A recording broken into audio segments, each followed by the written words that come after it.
Yeah, so I was curious about how Tom Petty was chosen. Why Tom Petty songs, but also what you've learned from playing those in that kind of format.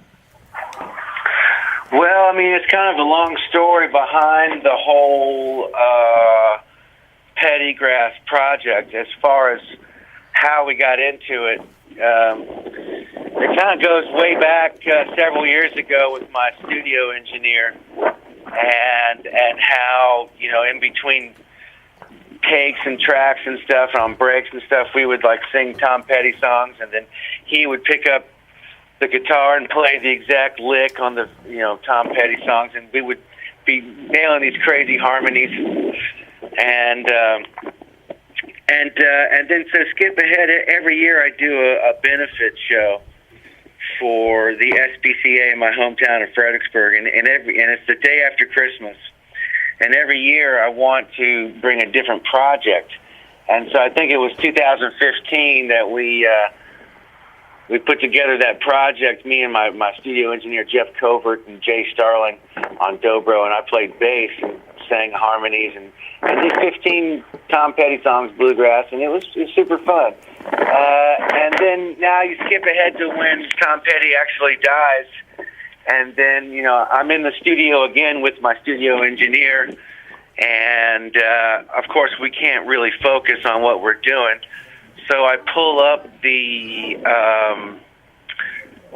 voice memos of the rehearsals that we did for that project, and ran them through the computer and mastered them a little bit, and you know, it's just these are voice memos of rehearsals of us playing Tom Petty songs and not really, you know, we're really having fun with them, and those made us happy in the really tough times of when he died. And I released those on SoundCloud.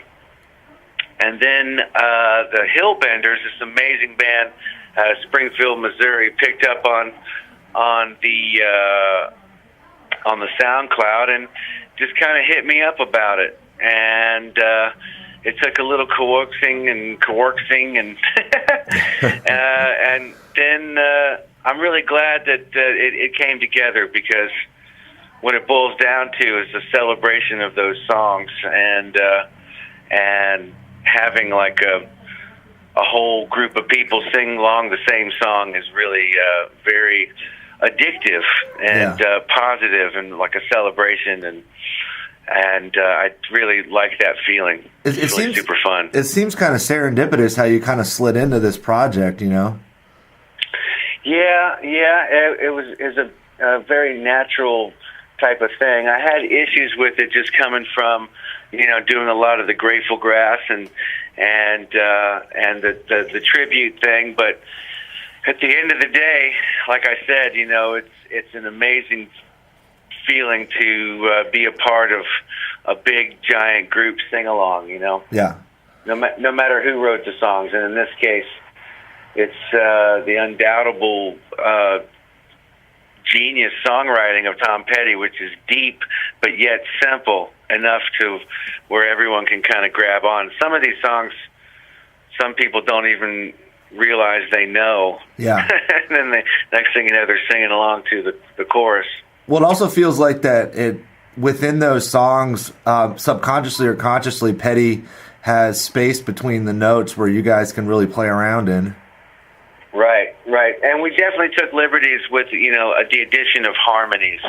That, you know, the Heartbreakers definitely added some harmonies, but it was, you know, because of the bluegrass and the Hillbenders being so amazing, the 3-part harmonies, 4-part harmonies are really, I think they enhance the songs a little bit. Yeah. And that's my opinion. Well, in terms of the Grateful Grass, I was curious about. I would assume you've probably been a fan of the Grateful Dead most of your life. What are you learning about those songs now that you not only have this project but are also performing them and interpreting them in your own way? Well, I'm learning that, you know, over the years, a lot of people.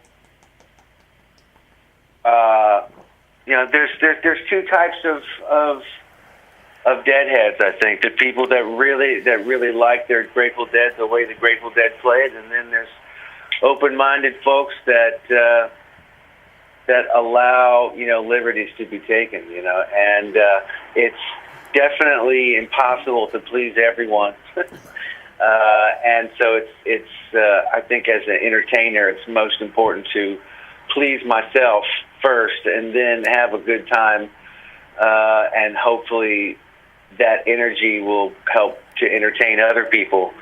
And that's, I think, one of the main things I've learned about Grateful Dead music is that, even for them, it was all about what they wanted to do, not necessarily other people. And I appreciate that. And the way that they played so many covers is, it kind of makes it feel like it's justifiable as well to play that type of music as well.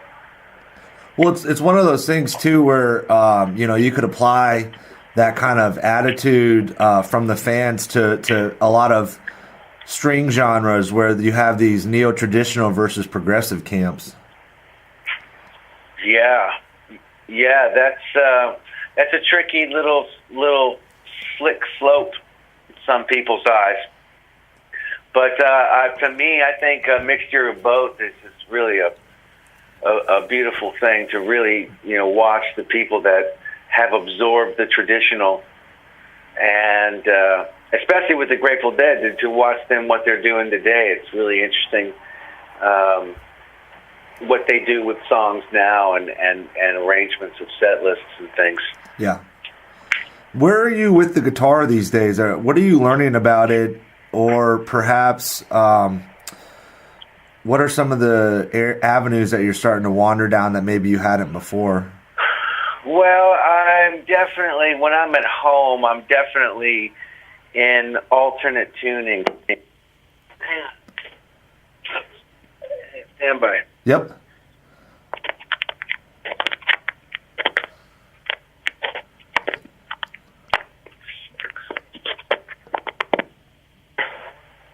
Can you hear me? Yep, I can hear you. Oh, sorry about that. I had the phone in my pocket with the headphones, and it just kind of dropped out. And all of a sudden, it was just like an abrupt ending to a thought. When I'm at home, all I'm doing is I'm in different tunings and looking and for different ideas. And when I go out and play with humans, I'm definitely playing in my regular tuning, which is a whole step low. But I'm definitely exploring all kinds of different voices and tunings on the guitar, and different ways to chord different tunings to make it sound just pleasurable to me. Yeah. And just trying to make melodies, and that's kind of, that's where I've been going. Well, in the career that you've had, at least from an outsider's perspective, it's always seemed like you've done what you wanted to do and kind of gone where you felt the energy was. But with that said, I was curious about, in that time that you've been a musician, the rise and fall of the music industry has occurred. And as someone like yourself who has had not only record deals but also been involved in the ups and downs of this industry, how have you been able to find footing through all of that and still be able to have a bountiful career nowadays? Well, I was never really absorbed ever into the mainstream in any way, it seems like. And I never really ever relied on revenue from record sales, as far as the music industry. Yeah. Is making money on recorded music. That's never been something that I've focused on any kind of worry or put energy toward. Now, granted, in the past there's been money put towards radio play and stuff like that, but my thing has always been, those are kind of like a way to hopefully get you to the show, like the records I make are kind of like documentations of where I am at that time. Yeah. And hopefully those recordings will lure you to come see me play, which is about 110 shows a year on the weekends in different cities. And I forgot what I was talking about. Well, I guess